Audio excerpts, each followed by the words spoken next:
Magandang araw po sa inyong lahat mga kababayan at welcome back dito po sa ating munting channel Pinas News Review, kung saan re-reviewin po natin ang mga mahalagang balita dito sa Pilipinas. Mga simpleng komento sa mga issue dito sa Pinas. At eto nga mga kababayan, kapapasok lang, timbog na PhilHealth ni Reza Hontiveros sinisingil. Nako, tumistigo rapid tulpo Senator Aimee BP Sara. Yan mga kababayan, patungkol po riyan ang ating alamin at bibigyan ng komento mula po rito kay Pinas News Insider. Nasa description po ang full video link ng video nito.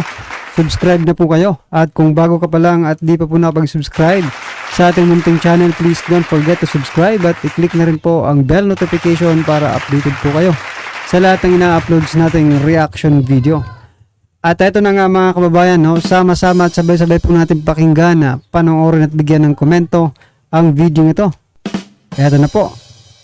Ang naging tila banta ni Senadora Reza Hontiveros na ipapakontempt at ipapaaresto niya si Pastor Apollo Kibuloy pag hindi pa rin ito dumalo sa Senate hearing. Sa isang pahayag, sinabihan pa ng Senadora si Pastor Apollo Kibuloy na huwag kang pabiktim. Ito'y matapos maglabas ng video si Pastor Apollo Kibuloy sa publiko na kung saan tanging boses lamang nito ang naririnig. Matatandaan ring nagpatawag ng Senate hearing ang Senadora hinggil di sa pagbibigay ni Pastor Kibuloy ng mga baril kay dating Pangulong Rodrigo Duterte at sa anak nitong si Vice President Sara Duterte sa mansyon ng pastor. At ito'y ayon sa testigo na iniharap ni Senator Reza Hontiveros sa pagdinig sa Senado. At kinakaharap ngayon ni Pastor Apollo Kibuloy ang mga aligasyon sa kanya: human trafficking, sexual abuse, pananakit at iba pang pang-aabuso di umano nito sa mga kasapi ng Kingdom of Jesus Christ. Samantala, nang lumabas ang balitang ito, ay hindi naman mapigilan ng marami sa ating mga kababayan na magbigay ng kanilang hinaing at komento sa mundo ng social media. At ayon pa sa kanila, Senator Raffy Tulfo, aksyonan nyo naman ang nangyaring korupsyon noon sa PhilHealth sa panahon ni Senator Reza Hontiveros nang magkaalaman na. Pabor kaming mapaimbestigahan ng PhilHealth sa time ni Reza Hontiveros. Malaking pera ang nawala sa PhilHealth. Kawawa ang mga miyembro ng PhilHealth. To all fair and straight senators, can you investigate PhilHealth during time of Reza Hontiveros and aid of legislation? Bring Reza to the Blue Ribbon Committee for questioning. Senator Raffy Tulfo at Kong Marcoleta, nananawagan po kaming mga ordinaryong tao na sana'y buksan niyo muli ang PhilHealth ni Hontiveros. Dapat ay pag-usapan yan sa Senado para malaman ng taong bayan kung saan napunta ang perang pinaghirapan namin. Pera ng taong bayan yan. Malaking issue yan. Dapat may managot sa pagwaldas ng pera ng PhilHealth. Sana po mapakinggan niyo po kami. May investigation na noon sa PhilHealth during Hontiveros, pero iwas queen noon yan. Ayaw din dumalo sa investigation. Sana mabasa mo ito, Hontiveros. Lagi kang may appointment kuno in advance pag may investigation na noon. Senator Raffy, dapat singilin nyo na si Reza sa mga nawalang pera umano sa PhilHealth. Dapat managot ang dapat managot. Kaming taong bayan ang nahihirapan. Sobrang mahal ng bilihin ngayon at mahal pa ang singil ng hospital. Dapat ay matutukan ang kabulastugan sa PhilHealth. Senator Raffy, ipakita mo naman sa taong bayan na para ka sa mga mahihirap. Halongkatin mo na ang pera na winaldas nila at dapat managot sila. Nasilip tuloy yung PhilHealth anomaly mo. Huwag kasi manilip ng dumi ng iba kung yung sarili mong dumi ay hindi mo pa nalinis. End quote. So ngayon, Senator Aimee, ang dami mong kasalanan sa bayan. Ano yung kasalanan mo? Ang pagpapatakbo sa kapatid mong banga. So, eto muna mga kababayan, bigyan muna natin ng reaction itong Senator Reza Hontiveros. Tama po yung sinasabi mga karibi natin na sa hirap ng buhay ngayon, yung mga naguhulog sa PhilHealth, talagang kailangan po nila ng pera. Dahil sa napakamahal po ng mga bilihin ngayon, malaking tulong po yan kung maibabalik. Total, pinaburan naman ng korte, na ibalik yung pera ng taong bayan sa PhilHealth. Binasura nga yung pag-apila. Yan, binasura pala ng korte yung apila ni Hontiveros about dyan sa PhilHealth na yan. So, pumabor po ang korte na talagang may anomalya nga na ginawa. So, Senator Risa Hontiveros, ibalik mo na po yung PhilHealth. Kasi ako, isa rin po ako sa naghulog ng PhilHealth nung ano pa tayo di ba? Trabaho sa dito. Kasi trabaho ko ngayon mga kabayan, isa na po ako. Virtual assistant kung hindi na po ako obligado na magbayad ng PhilHealth. So, ayan. Pero dati po, nung nagtatrabaho pa po ako sa dito sa mga kumpanya, sa amin, obligado po talaga tayo, na maghulog ng PhilHealth. Pero bakit ganoon mga kabayan? Tayo, obligado po tayong maghulog. Pero bakit po sila hindi obligadong ibalik yung mga kinurap nila, yung mga kinulimbat nila? Dapat mas obligado pa sila, di ba? They are more obliged to return the money. Nako. Ang tanong, ibabalik pa ba kaya yung kwarta natin? Hindi na siguro. Sa palagay ko kasi, tingnan yung mukha ni Senator Risa Hontiveros. Mukhang mukhang piso sign na. Masisisi mo ba itong mga palangga ko na no more Marcos Romualdez pati Araneta dahil niloko mo kami? Pero pwede mong i-redeem ang sarili mo sa pamamagitan ng ikaw mismo mag-utter, magbuka sa iyong bibig. Although sinabi mo yan na hindi mangyayari na ipapagkanulo mo ang kapatid mo, then, di wag mong gawin. At antayin mo ang hagupit ng taong bayan. Sinabi mo, okay, meron kang sinabing off-cam. The reason why I still have respect for you. Hindi kita tinatakot. Sino ba naman ako para magtakot-takot sa'yo? Hindi ko palang pwede sabihin ang sinabi niyang off-cam. May sinabi kang off-cam na alam ko na yun pa, yung parang hibla na lang ang pinanghahawakan ko na gagawin mo. And you do it. Kapag yung kapatid mo umabot pa ng SONA sa July 22, makikita mo ang hagupit ng taong bayan. No way out ka na. Mamili ka. Ang kapatid mong bangag na wala naman kwenta ang buhay o yung almost 120 million Filipinos na sinasalang niya sa nakakalungkot na pwedeng mangyari sa Pilipinas, na burahin ang mapa ng Pilipinas, burahin ang buong pamilya ninyo dahil sa kabangagan ng kapatid mo na gusto niya ng bratatatat o nuk-nuk-nuk, yan na nuk-nuk-nuk, di ba? Gusto niyang pausukan ang buong Pilipinas para mabura kayo. Lahat kayo. Do you think kapag nag-explode yung Cloud9, mala-clouds yan di ba? I hope you get what I'm talking about here. Pag nag-explode yan ng bonggang-bongga, baka nga talagang mabura tayo sa mapa. Bako, buti sana, pag yan ay isinaboy sa ating bayan, sabi ko nga, doon mapupunta yan sa mga bahay nila sa Forbes Park, sa Malacanang, pero kawawa rin yung mga. So yan mga kabayan, nakita niyo na po ba yung post ng GMA7? Mga kabayan, yung sinabi po, yung statement ni PBBM.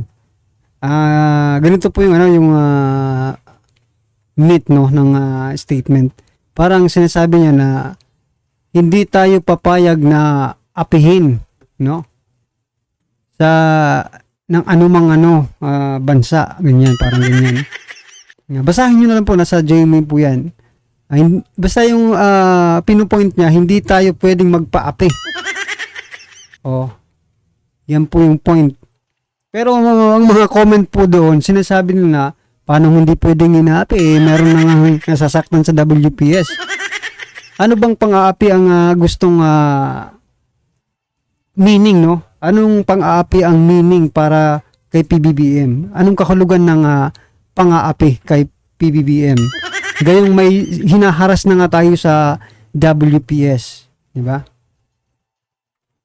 Kasi kung talagang kaya po talaga natin, kung kayang-kaya po talaga natin yung China, mga kababayan, hindi mo na sasabihin yan na hindi tayo magpapaapi.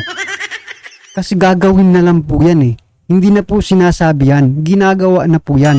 Kung talagang kaya po natin ang China. Paano yan? Kasi hindi nga po kaya siguro ganito na lang ang sinasabi niya para palakasin yung loob ng ating mga kasundaluhan. Ang problema mga kababayan, binasa ko lang yung mga comment doon at kinuha ko lang yung mga points nila. Ang point po ng ating mga kababayan, nag-comment doon sa post ng JMay, sana hindi niya iwanan, no? Yung mga armed forces. Kasi baka magkagulo doon na lumipad sila sa ibang bansa di ba? Alam naman natin na may mga pera po yan. At malamang sa malamang ang maiwan po dito yung mga walang pera. Tayo po. Di ba? Tayo pong maiiwan dito sakaling magkagera po ang Pilipinas at China. So sinong kawawa? Naiisip niyo po ba yan mga karibin natin? Doon po sa talagang pupumilit na makipaggera dyan sa China. Hindi po kasi lahat ng problema na nadadaan po sa init ng sa mga matatamis na sa pag uudyok, di ba? Para kasing inuudyukan mo yung armed forces na sige, maging matapang lang kayo. Nandito lang ako. Ang daling sabihin na hindi tayo magpapaapi pero inaapi na po tayo sa WPS. Nga po sinasabi ko kanina, kung talagang kaya po ng Pilipinas, alam din naman nating lahat na hindi po talaga kaya. Kung kaya lang talaga ng Pilipinas yan, hindi na po kailangan na sabihin pang hindi tayo magpapaapi. Dahil, yan, action na agad Ngayon tuloy, binibigyan mo pa ng hint yung China na eto, nag-prepare na kami. Diba, sa isang labanan, sa isang digmaan, diba, much better na kaunti lang yung information ng kalaban mo sa mga plano ninyo, di ba? Di ba sa mga digmaan na kung napapanood niyo po sa mga movie, di ba? Kaya nga may mga spy Kasi the more na information po ang nakukuha nila, the more na ang chances na manalo nila. Pero dito sa atin, lantaran mga karibyo natin. Sinasabing hindi na tayo magpapaapi. Ibig sabihin, may gagawin na. Ito na, nagpe-prepare na. Pero, yun lang. Kung may preparation ba o ano ba. Diba? Kasi, para sa akin na, opinion lang po ito mga kabayan. Hindi po sapat na, for example, na parangalan lang po yung nagbubuhis po talaga yan ng buhay kung anong sabihin ng Commander-in-Chief. Kasi trabaho nila yan kapag hindi sila lumaban, diba? Kapag hindi sila lumaban, wala sing trabaho. So yan mga kabayan, ano po ang inyong reaction doon sa sinabi ni PBBM na hindi magpapaapi ang Pilipinas? Sabihin na natin sa China, kasi China naman yung natin kinakalaban ngayon diba? Ano po ang yun dyan sa hindi magpapaapi? Inaapi na nga naman. Mga inosente dyan na nagtatrabaho lang. Buti sana kung pwedeng mamili yan. Ito kay Kuting na to. Ito kay Lisa, unahin natin. Kay Tambaluslos. You know what I mean? So, kung ikaw ay totoo sa sinabi mong mensahe kay Inday Sara na sasamahan mo siya sa paghakbang, ang testimonya mo bilang kapatid na yes, nagkamali ako. Kunyari, magsalita ka mga kababayan, pasensya na po kayo. Ako ay nagkamali na pinremote ko ang aking kapatid, pinatakbo ko na alam ko since bata pa kami ay bangag na siya at talagang adiktos binidiktos. Huwag na nga tayong maglokohan. Kasi pag lumagpas ang June 30, nag-worry kasi doon ako sa tao Sasabihin ko ang pangalan, pero baka hindi. Kasi baka magurgur. Baka unahan si Lisa Magorgor. Alam mo kung ano yung tinutukoy ko. If you love the Philippines, patigilin mo na ang kapatid mong bangag. It's either pag-resignin mo o taong bayan ang hihila sa kanya. Wag.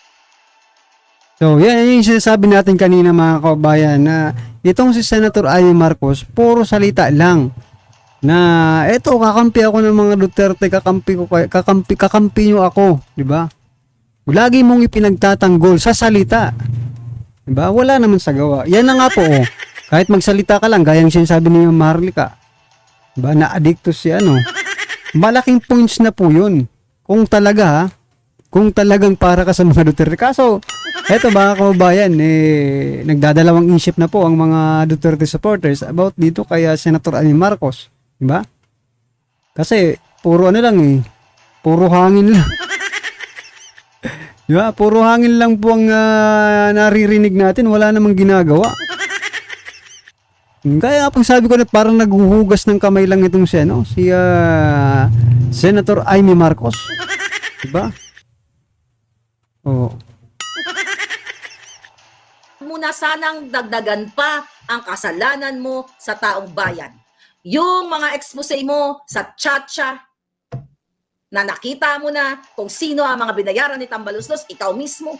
Saan napunta itong mga laban-laban natin ito? You have to speak up. I don't know kung ano ang laro ni Inday. Gusto ni Kuting may gera para maka-martial law siya. Sinabi nga ni Atty. Glenn Chong sa speech kanina na kadahilanan na kumbaga yung tatlong gusto nila, Chacha, yung dalawa, yung Chacha at saka itong yung gusto niyang bratatatatat para manatili sila sa pwesto. Ako, I'm looking forward. Kasi kung ito gustong gawin, alam mo, nasa kamay din ni Senator Amy para mapigilan ang gerang nalalapit. Kasi may time pa, anong date na ngayon? Senator Amy, anong date na? June 20. You have 10 days to prove to the Filipino people na you are for the Filipino people. Nakita mo, may nabasa akong article na, okay, basahin ko lang to. May nag-send sa akin. Mga palangga. Okay daw. Itong pangalan nito, June 20. Ito daw ay itong sulat ni June 20, My Talk with Amy, sabi ni Jose Alejandrino. Who is Jose Alejandrino? Okay, Amy Marcos asked me to call her. We had a good example of views, which I won't post here in its entirety. The long and short of it, Amy has been talking to many groups to explain the terrible state we are in. So nakipag-usap daw si Amy sa mga grupo kasi I believe umikot si Amy sa Mindanao. Nakikipag-usap siya sa mga leaders doon. Okay, sabi niya dito, but they are all scared. Okay, the long and short of it, Amy has been talking to many groups to explain the terrible state we are in, but they are all scared, she said. Takot daw. The majority of her colleagues in the Senate won't move because they are beholden to the powers that be. The business tycoons and scared because the BIR might look into their business and tax return. So ayaw magsalita ng mga kasamahan niyang sa Senado dahil baka silipin ni Lisa Tanas ang kanilang mga tax return na hindi sila nagbabayad ng tax. Imagine ninyo. So yan mga kababayan. Ano pong masasabi niyo dyan? Parang kasi nag-ano na po yung mga tao di ba? Nagsasawa na po. At may lamat na po kasi yung Marcos bukod sa may lamat na noon, pinalala pa ngayon. Kasi nababansagan na po silang mangga. Mangga gamit. Kaya yung mga leaders, mga karibyo natin, parang ilag na rin dito Ba, teka, pag sinuportahan natin to, baka ilaglag din tayo nito pagdating ng araw, di ba? O parang ganun na rin yung iniisip nila ngayon. Diba? O baka pag nanalo ka, di ba? Kasi malapit na pong eleksyon Pag nanalo ka, baka ganun na, kulang na lang sabihin sa kanya di ba? Nang harapan. Pag nanalo ka ba, hindi mo kami ilalaglag. Gaya ng ginawa nyo kay BP Sara. Ganun lang yun mga kababayan. At saka may nangyayari rin pala dito sa sa Senado. Talagang tikumpo yung kanilang mga bibig. Takot rin pala. Wala tayong magagawa mga kababayan. Kaya sa susunod, kung buboto po tayo, yung talagang may malasakit po sa taong bayan. Well, anyway mga karibin natin, naman po ang inyong reaction, komento or kritisismo sa video nito, ay comment lang po sa baba. Para at least alam po ng ating mga kababayan ang inyong pong opinion patungkol dito. Maraming salamat po.